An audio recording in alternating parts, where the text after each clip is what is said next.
They hate when you elevate. You're stacking up losses, I'm handing them out, yeah, I had to go delegate. It feel like I'm floating, I'm lost in the moment, that's why I can levitate. What's up, guys? Welcome to another episode of the Mindset Cafe podcast. As always, it's your boy Devan, and today we got actually my special friend Eric Rowell. Today, he's a serial entrepreneur. He is the founder or co-founder, alongside his wife, with Grit and Grind Coffee, mobile coffee.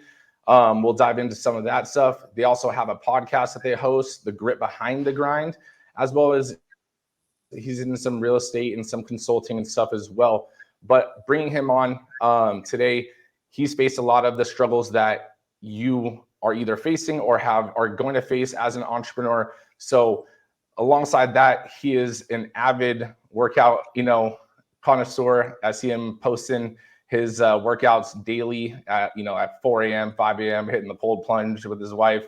So everything with that being said, Eric, thank you so much for coming on today. Yeah, man, I appreciate you having me. We've been, I guess, talking about this for about a year. You actually put me on getting started on the whole podcast game. And I think after that time we met you in Dallas, it was like, me and Destiny, we were on the plane flying back. And it was like, bro, Devan, gave us all this insight. And I think this is going to be a really cool project. And we hit the ground running. So, it was definitely kudos to you, man. I appreciate you kind of putting me on that. You've always been really super helpful. Anything that I need, kind of give me some guidance. So thanks, man. No, of course, bro. I mean, that's how it works, right? That's what having a network of like-minded individuals, is all about. I mean, we connected in Dallas back last year, and we even got a workout in together at the local Cowboy Fitness or something like that. So let's start off with how did your entrepreneurial path start? Like, what were you doing before it? What led you to change, into becoming an entrepreneur? Yeah, so I like to jokingly tell everybody that it was my wife. She drugged me into this project. But however, I started back in, just like most entrepreneurs, middle school, high school. It's like you always have this little side hustle at school, whether it's selling candy or cars. For me, it was Craigslist. Like, I would just find, joy in looking for things to buy on Craigslist cheap and then bringing them back home, refurbishing them or whatever the case may be, and then flipping them. So that's kind of how I made some of my bread and butter, during my teenage years. But as I got to become an adult, I was like, man, I want some more security. I want to have a job to where I know what kind of paycheck that I'm getting, just that I guess what society tells you you're supposed to have. So I was just kind of going with the grain, kind of went into occupational health and safety. And the way I got into it, I was doing construction work. And while I was doing this construction job, I see this guy, he's walking around. The dude's doing nothing but writing on his clipboard. And while he's writing on his clipboard, I'm talking to another buddy of mine, and I'm like, man, what's his job? Oh, that's the safety guy. He makes more than all of us. And I'm like, oh, I want to be the safety guy, So I went back to school and kind of got my degree in occupational health and safety. And I did that for about 10 years until my wife, she is that type of personality that she does not like authority, right? So if you tell her that, hey, let's go ahead and grab the clothes out of the washing machine, she'll do anything but that, right? She does not want to do anything that she's told to do. So that's what rooted her to be an entrepreneur and kind of work for herself. She's done that since college. She's a graphic designer and has always had her own business. But however, I enjoyed real estate. And at a time when real estate really wasn't kind of available because of COVID and everything, we started to do this mobile coffee thing. And, my wife being this entrepreneur, buck the system type personality, she finally convinced me one day. She was like, hey, I know you got this really cool cushion job that you make good money and you don't have to do much at, but I need you to leave that and come risk it all and go full time with me to grow this dream. And, that was about, I think, a year ago. Well, not quite a year. Somewhat close to a year that I completely left everything and went full blown entrepreneur. Wow. I mean, that's awesome that one, you had the faith in it, but two, that she had that drive and that push. I mean, that's a team right there. I mean, having faith in her and her dream, and then her having faith in, your guys' ability to tag team this and kill it. That's amazing. I commend you guys for that. A lot of people aren't willing to take that risk, let alone both people in the relationship jump full board and basically burn the boats and go all in. So like, kudos to you guys. That's amazing. So with that being said, her wanting to do the coffee thing, how was that inspired? Like, are you guys just coffee lovers? Like, because going from the occupational like safety like to coffee, unless like, you just saw everyone drinking coffee on the job and that's what gave you the idea, like how did that all come about? Yeah. So, I mean, kind of going back, we had, first of all, she's never drunk any coffee in her entire life, like not even the gas station or at home at grandma's house or whatever. She's never drunk coffee, right? I think until 2 years ago is when we kind of fully started this project. That was the first time that she ever drank coffee. But the way that we kind of got into it is we learned that real estate was an asset that we wanted to acquire and hold and be a part of our portfolio. We started getting a few rental properties and getting into that game, and we was like, man, this is great. This is what I want to do. We had no desire to do anything else. That was kind of just an investment for us. And like I said, during COVID, I think this was like 2021, about a year after COVID, and the real estate market, there was just no housing to be found at the price point we were looking at them. Because what we would do is we would go into these like smaller towns and we would buy a distressed property for 60 grand or something like that, and put a little money into it and then flip it or sell it, or hold it. And there was none of those properties that met our budget. So what we started thinking and brainstorming is like, okay, well, we have this capital.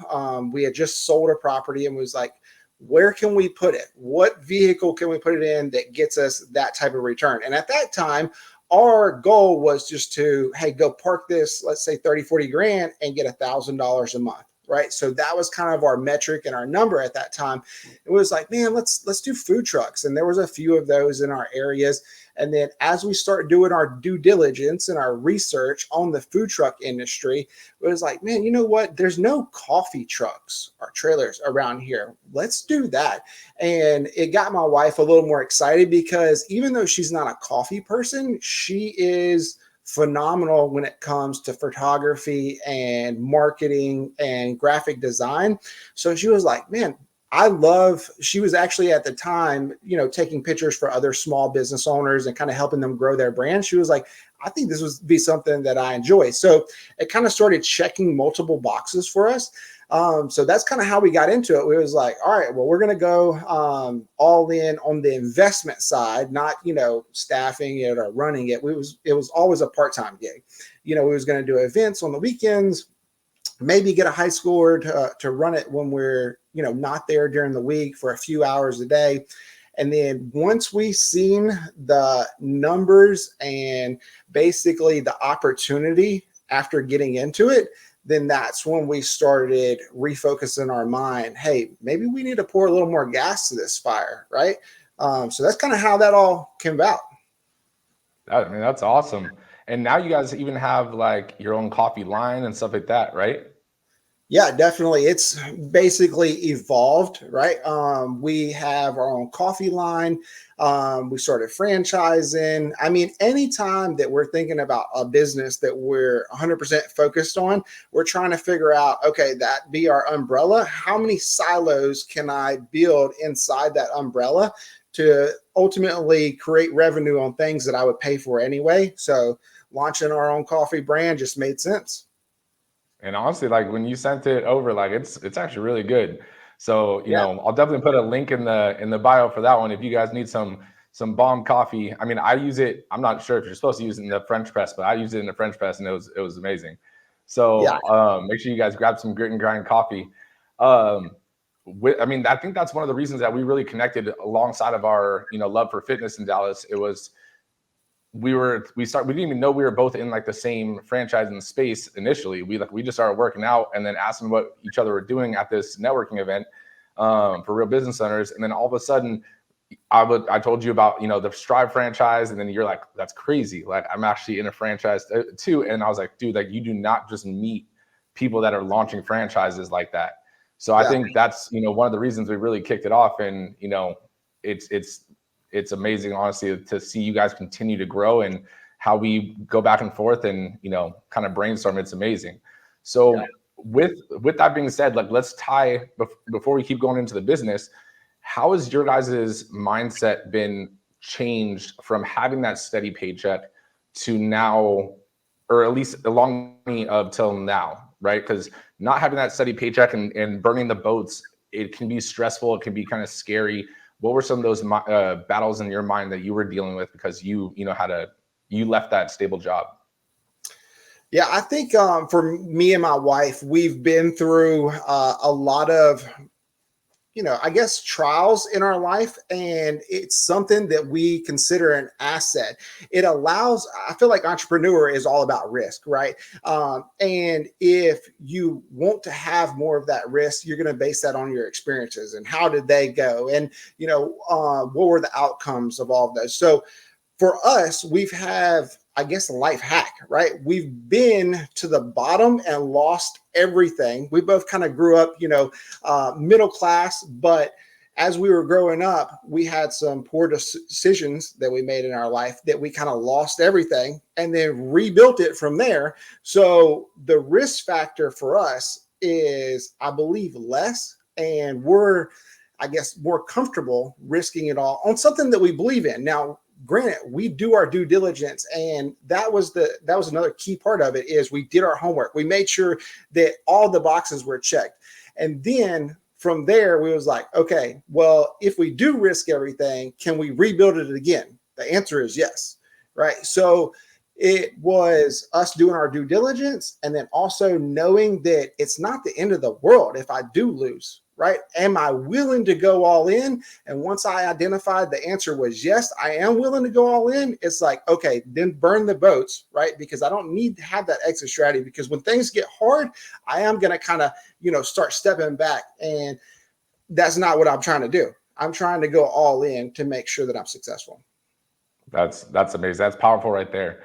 I think that it's one of those things where if you have that exit strategy, or if you're kind of half in, half in, like you said, when things do get hard, you start to shy away, like you're saying, versus to be successful, that's when you have to like double down, right? Like through those tough times, as scary as it is, that's when it's like, okay, like I'm in this. And I think that's where people, like you said, get worried that, okay, well, what happens if it fails? Right? Yeah. What is it going to be the end of the world? It's like you have to reshift your perspective and be like, what happens if it turns out better than you can even imagine? Right. Right. Yeah. You're only thinking about the negative aspect. Yeah, exactly. I mean, that's the thing, is like, you have to take the risk. Like, you have to play the game in order to win. You don't play, you don't win. Right. So with that being said, and you guys have kids as well, right? Yeah, we have one. He's 15.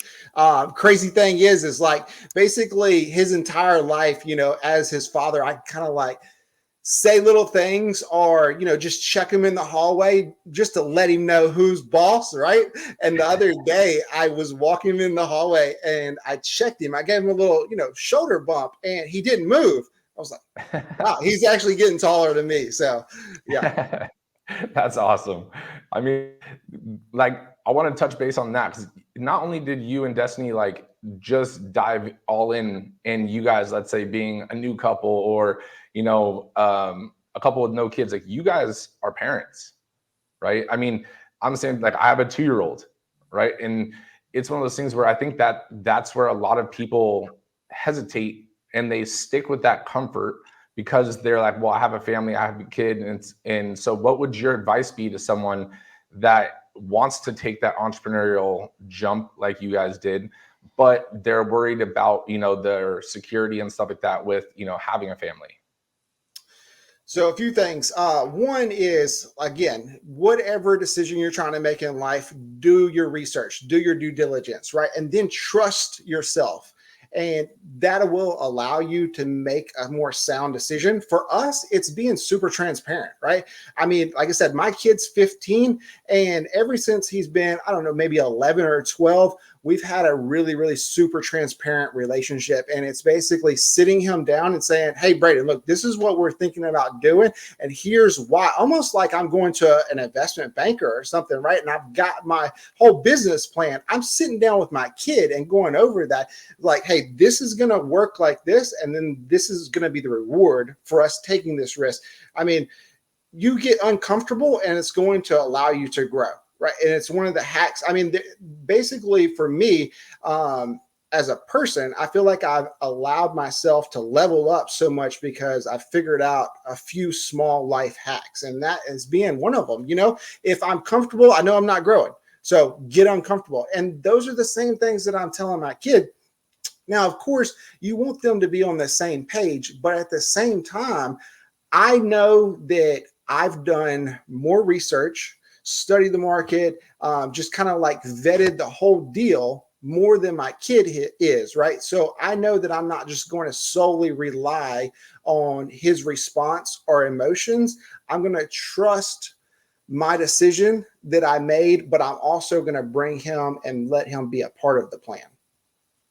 No, I think that's super important, especially, I mean, he's a little bit older, so he understands what's going on. And I feel, even though he may not show it, again, I don't know how, you know, what he says or how he says it, but even though he doesn't show it, I think you're teaching him life skills that not a lot of kids get to see and learn. And life hacks, like you're saying, you can change course at any time. You can reinvent yourself at any time. Yes. Like the only thing that holds you back is you. Right. You know, his whole childhood, he knew you to have a steady job and to be a W-2 employee. And then all of a sudden you and your wife are like, we have this dream, we have this vision, like we're going to go for it. And then not just doing it, but showing him and explaining it to him. So yeah, he may not know all the due diligence and stuff like that, but he's seeing the overall key topic of life, that you have to go after your dreams and your passions, and basically if other people have done it, you can do it, right? If other people have launched a business, you can launch it. You can do whatever you put your mind to, but you have to put your mind to it. So I think that's powerful, because honestly, a lot of people don't bring their family in. Like even your guys are lucky enough that you guys are partners in your businesses and stuff like that, but husbands won't bring their wives in, or wives won't bring their husbands into their launch of their business and the stresses of business. And I feel like that puts a strain on it. And then you've kind of alleviated that bubble by bringing your kid into it and showing him like, hey, like almost like he's a part of the team, you know, without having to know numbers and all that kind of stuff, right? But just showing them that he's actually a part of the team. Has he shown any interest in, you know, running the business or being an entrepreneur because of your guys' change of course? Man, so my kid he takes after his mother, right? And that's basically whatever we're doing, he wants to do the complete opposite, right? So he has shown a lot of interest in being an entrepreneur. He has a Shopify store. You know, he's all about making his own money, but he doesn't want to make his money the same way his parents are making their money, you know? So like he knows how to make his own coffee, and like he can dial in the espresso machine, which most people can't do technical stuff like that. But as far as being in there and having any like type of desire to work it, he's like, nah, I'm going to do my own thing. And I think it's a competitive thing, right? I believe that my kid's competing against me just because, and he doesn't say it, right? He's like, I'm going to go make more money than y'all are, you know? And that's just the metric we're going to gauge it by. No, that's awesome though. And I think that feeds back into what we were saying. Like you're showing him, you've been instilling in him that he could do whatever he wants, right? And instead of some kids, when their parents build a business, they get this sense of entitlement, and all of a sudden they're like, I'm set up, like I'm going to take over the family business one day, you know, and that whole mindset. But you've been instilling in him directly and indirectly that, you know, you can do anything in life, right? Whether he wants to run that business or not later on, like that's always an option, but he knows that he can do what he wants to do, and, you know, you guys are going to back him. So I think that's really powerful, and that's really powerful as parents that you guys are doing. So that's awesome. Yeah, I think I think for, bringing your kids in, your family in is so important because I've been on both sides of it. Like I used to work in law enforcement as a police officer, and you were always trained to leave that stuff at the gate, right? Leave it at work because you don't want to bring all of that home to your family. So at a young age, that's what I was instilled, right? And it was always kind of like us doing a separate thing, my wife, my kid, me, all trying not to bring any negativity or anything like that into the household. But as we've started this business, I've learned something new and it's changed my perspective. And that is, whenever you can do life together, business together, then it just brings you closer, right? So I've had it both ways. I've kept them away from the things that I've done, and then I brought them in. And I can tell you that our bonds have strengthened by having them more involved in the things that I'm doing. Because, when we're having a bad day or something's not going right at work, we're all kind of carrying that burden together. No, definitely. No, and I get it. I mean, I feel like law enforcement, my dad was a law enforcement officer, all my life. And I think there might be certain fields that, you don't want to bring some things back into the house and not be an open book to a full degree. And even for the entrepreneurs or people aspiring to be an entrepreneur, that you don't want to let your significant other or kids in on every little problem and every little detail, because you don't want to create extra stress. But at the same time, if you don't bring anything and open up anything, now you're not creating a sense of team and a sense of like bond with them. So there has to be that even ground. And I think that, that's kind of what you're doing with you and Destiny are doing with, your son. It's like, you're not showing him everything and all the stresses, but you're giving him enough to paint a picture of what's going on and letting it kind of ride from there. For sure. So I want to touch base into your fitness, right? You're in Destiny's Fitness. You guys are part of that like 5 a.m. club or 4 a.m. club, I see daily. How is your guys' fitness? Have you always been physically active? Like, how is that started? Yeah. So I guess growing up, we were both athletes. We played, she played softball. I played football, basketball, baseball, just kind of competitive by nature. And that lasted all the way until we've been together since middle school. So, I mean, like we've been together for a long time. After high school, we had a kid, we became adults, and like fitness and those type of things just aren't important at that time.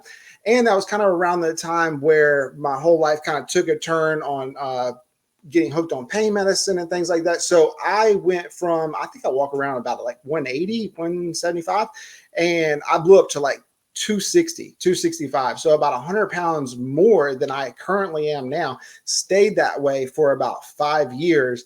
Kind of turned everything around and figured out that fitness is almost like a drug to me, right? It's something that I see tons of positive benefits from, and I am kind of like, it consumes me, and I want to participate in it and daily, right? So that happened about 10 years ago. And then once we started, well, that's kind of when that process started. But as it started, we started realizing all of these positive things that it brought to our lives. And we were like, man, I don't want to lose this, because again, everyone bases their decisions on their experiences. And if my prior experiences showed me who I was that I did not like when I wasn't participating in these things like fitness, I'm like, I've been there. I don't want to go back there, right? So that's why I think that it's so important for me and Destiny to get up and have a routine and focus on our fitness. Like I said, it's just something that brings us joy, not while we're doing it, right? It sucks. It's painful. Normally when I'm doing burpees at 5 a.m., it's like, who wants to really be doing burpees at 5 a.m.? Like anybody who says that they do is a liar, but it brings so much joy to my life because of the positive benefits that I have. I remember sitting in my chair and my back would have like aches in it. And I'm like, I'm not even doing nothing. I'm just sitting here, right? And that was because I was never doing any stretching, never doing anything physical. I was always drained and depleted, and my energy levels were really low.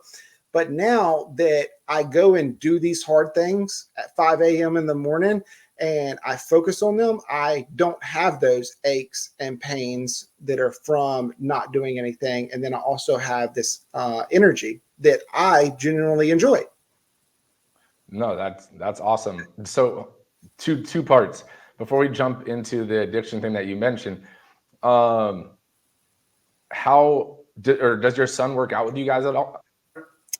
So basically right now, I mean, he normally does. Yes. Like the other day, he went and worked out with us, but he has a lot of extra activities, sports and things like that sometimes he's not as consistent as we are going to the gym, but he definitely does like football training.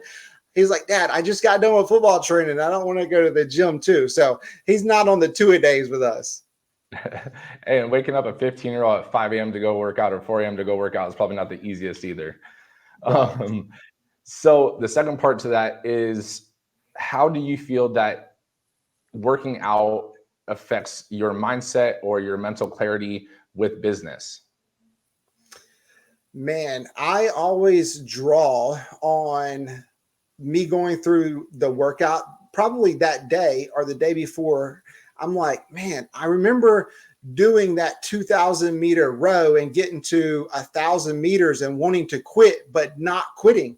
And then that teaching myself, hey, you're not going to die. Just keep going. And I apply that to business, right? Because all my labor will call in and I have to go and fill in a shift. I still got to make all of the Zoom calls. I've got to put out fires as a franchisor, that you're kind of like, the fire extinguisher. So I'm putting out fire extinguishers for other people's business inside my business. So it's like all these things start compounding. And then I think back, man, that workout this morning, that sucked too, but I made it through. And then it just gives me more motivation and I keep going. No, that's awesome. So rewinding back to your quick mention of, the pain medication, like how did that start and how did that lead? That what happened and what was that instance? Yeah. So I basically said I was a police officer at one time and I went from police officer to junkie, like really fast. But like, as I was growing up, I had a biological father that was not in my life. And he was, addicted to drugs, never kind of there. And so I grew up with this mentality that drugs are evil. They are the devil. It's the worst thing in this world. I will never do those things. Hence why I kind of focused my lifetime career towards law enforcement. I was trying to be completely opposite of what my father was, right? So I go into this mindset of doing that. But at the same time, I had hobbies, right? And that hobby was motorcycle freestyle. I was really heavily into motorcycles at the time. And I actually experienced a motorcycle accident. And whenever that happened, I went to the doctor and the doctor started putting me on pain medicine. Now, basically, I also grew up with this kind of perception that, hey, doctors are the good guys, right? They're the ones there to help you. There's nothing like this could ever happen if someone like a doctor is giving it to you. So, like I said, I kind of went from being a police officer to a junkie really fast because I have a highly addictive personality. And once I started getting put on these pain medicines, I just wanted more and more and more and just started chasing this feeling. And then pain medicines eventually ran out and I lost my job at the police department because I'm falling asleep, typing reports at the police department. So after that transition, I got hooked on heroin and then it just started spiraling like crazy downwards. And that lasted about 5 years until I woke up and was like, you know what? I don't like this person in the mirror. This person in the mirror sucks. I don't want to be them anymore. And so when that day that you said you woke up and you kind of changed gears, was there an event that happened, or was it just one day you just were like, you know what, I'm over it? What was that thing that happened that helped you kind of realize that you don't want to do this anymore? I wouldn't say it was one event or one day. It was multiple days compounding. And it was whenever you become sober and you come out of this fog and this haze and it lifts and you run out of the pain medicine or the drug, you start to get a sense of clarity. And then in that moment, you start thinking about all of the actions that you've done, all of the lies and the manipulation and just things that did not bring anything that was meaningful and purposeful to your life. And it starts to weigh on you and beat you down. And the only way to escape that is to go get high again. And there was enough of those times to where I come out of that fog and that haze, and I'm looking at my wife and my kid, and I'm like, I can't believe that I'd done this again. So it was just multiple times of me getting tired of my crap and realizing, you know what, I've got to make a change. It didn't happen just at once, right? Basically, I tried and failed probably 100 times. I would literally get whatever I had, go to the bathroom, flush it down the toilet. And I'm like, I'm never doing this again. Well, that didn't work most of the time, but eventually it did. But I was just like on this relentless path to get better, to get clean. And it just took multiple times of me just keep trying the same thing over and over. No, I mean, that's awesome. And I mean, I have, family members, my mom was, when she was with us, and it was one of those things where hers was alcohol and stuff, but it's definitely hard. So, I mean, honestly, I commend you for, overcoming that and honestly becoming who you are now. Like meeting you, and even till now, like I would have never even have known that, right? Like you don't give that vibe, and that's not what you're all about. But having that personality that you have where there is no plan B, like your goal was to change and it didn't work out the first time, the second time, whatever, but you knew you wanted to change, just like you knew you wanted to launch the business. It's one of those things where that's just the personality type that you have. So, I mean, honestly, there was no doubt there, or at least there should have been no doubt that if you wanted to change, you would change. Because I see that in you, whether you see it or not. Like you have the personality. If you say you're going to do something, I know that you're going to end up doing it. It's not like a matter of if, it's just a matter of when, right? Right. Appreciate that. So, no, of course. So what's your and Destiny's, next step? What are you guys, getting into next? Yeah. So basically right now we're looking to grow our franchising model business. We're doing some really cool things. Of course, we're always continuing to do the real estate, and we have this city that is kind of local to us that we're looking to partner and do a housing project. So that's going to be really fun. Again, like real estate is just really, it's something that I have a lot of joy whenever I start doing it, just building, creating things. I've always been the type where, hey, I'll go do something. When I master it, I'm like, okay, I'm done with this toy. I want to go do another one. But real estate has allowed me to go build this house and this project, and it has a new design, and then go do something completely different in the same space. So we're working on one of those projects, but also we're looking to build headquarters for our franchise model. It's going to be like our flagship, and it's going to have a lot of really cool things. You'll have to come down because we're building a gym inside of there. So we're super excited about that. It's going to be where all of our franchises comes to train. We do all of that type of business. It's also going to have its own standalone coffee shop in there, gym. So we're really, really super excited about that project. But those are the two big things that are going on right now, is building that flagship store and it be kind of headquarters where we can start servicing and training all of our franchise locations, and then also that cool real estate project. We're down here in South Alabama, so a lot of the things that you see over in California and other places on the West Coast, like these modern style houses, we don't have many of those. Everything's kind of like still contemporary 2008. So we're bringing this like modern vibe to this housing project, and we're super excited to launch it here in this area because it's going to be kind of one of the first ones that are around any of the surrounding cities. No, that's awesome. I mean, yes, of course, you already know I'm there, and I would love to check it out and get a workout in. I know about 5 a.m. Your 5 a.m. is a little bit earlier than my 5 a.m., but we'll make it work. We'll work around it. No, definitely. So with with that being said, and with, your guys' stuff, I want to kind of dive into, grit and grind a little bit. You guys have the mobile coffee shops, but I've seen you guys have some actual store locations. Dive into like the different models real quick, so that if someone is interested in learning a little bit more about, grit and grind and opening up a coffee franchise, that, they can definitely reach out. Yeah, for sure. So we started out in the mobile coffee trailers, right? And we're firm believers on anything that we invest in. We're trying to prove concept. We're trying to do like due diligence and then due diligence at another level, right? So that's what led us to get into the mobile coffee trailers, is because we was like, hey, it's going to cost us roughly 150, 170 grand to get started in this brick and mortar. We can come over here for about 50,000 and do a trailer. We can prove our concept, build up our clientele, all of those things. So that's why we went with the mobile trailer.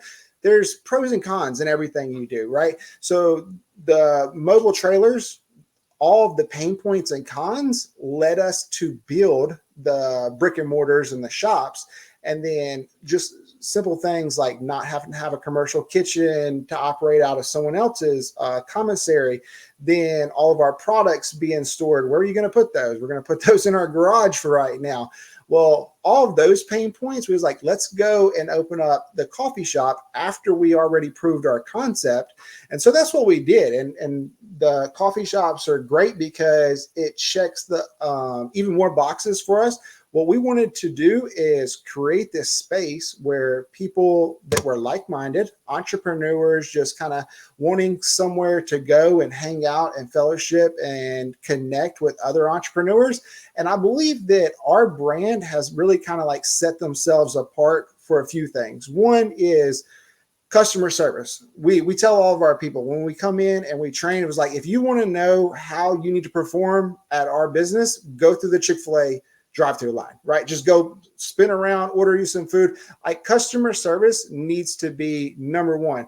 I want to sell a good product, but customer service is going to come before the product. We have a fire product, but all of our locations and owners and the people that we have attracted, basically, we have this screening process. We've kind of come to the conclusion we don't want to just collect money from someone. We want to build a community of like-minded people that also have that servant heart, that's just really trying to put light out into the world, right? If you're not vibing like that and your energy does not show that, then you're not the right fit for us. No, I agree with you 1,000%. And honestly, that's the same mission that we have here, with Strive. I've already dropped some candidates and been like, look, I'm sorry, I just don't think we're the right fit for you. Right. Yes, it's a business, but your mission similar to mine. And I think that's why one of the other reasons we connect is like, we're trying to have a positive impact on people. Like, yes, we're trying to, provide an awesome product, but the product is the product. Like, we're here to serve people, right? And create that community for others to grow within as well. So that's awesome. Have you guys ever thought about doing like, do you guys have Starbucks out there? We do. Yeah.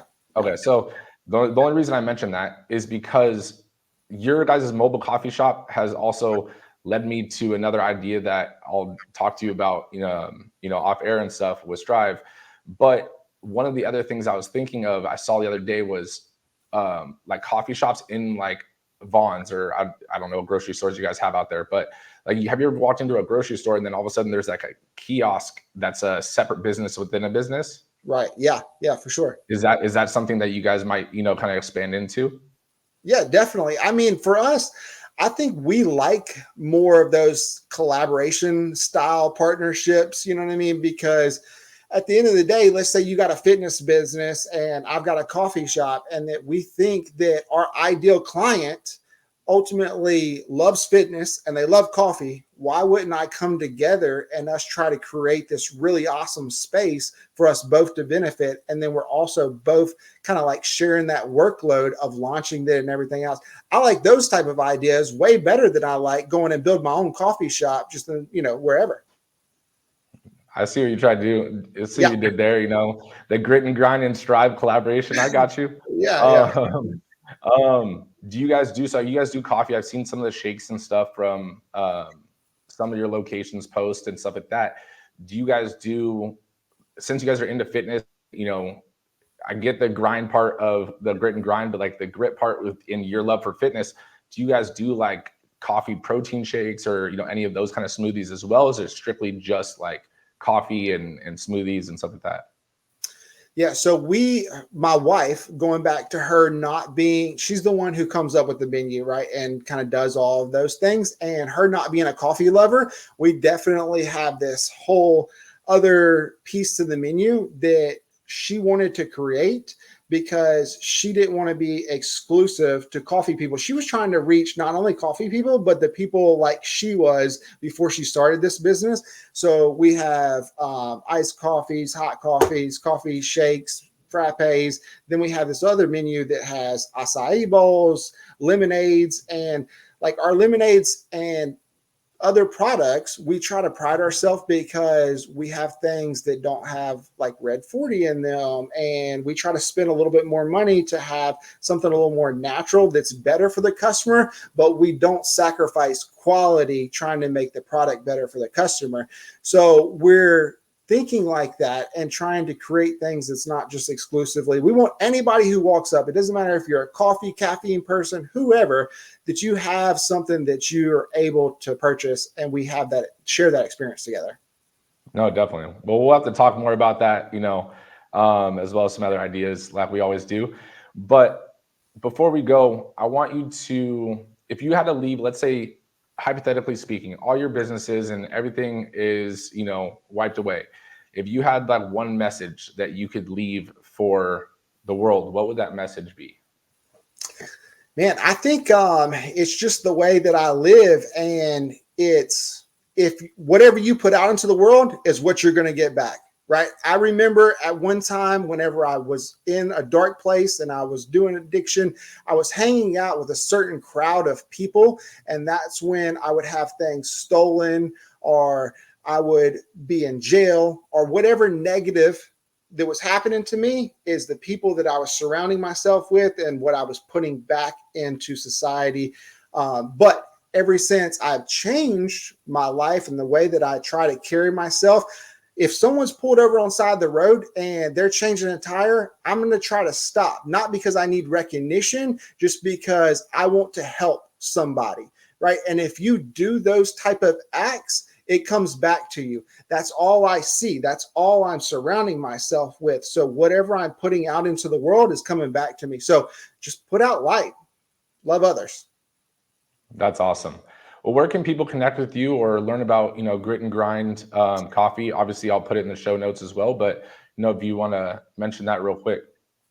Yeah, so we have websites called gritandgrind.coffee. You go there and connect with us and see what all we're doing. Also, our social media pages, Instagram, I think it's gritandgrind_coffee.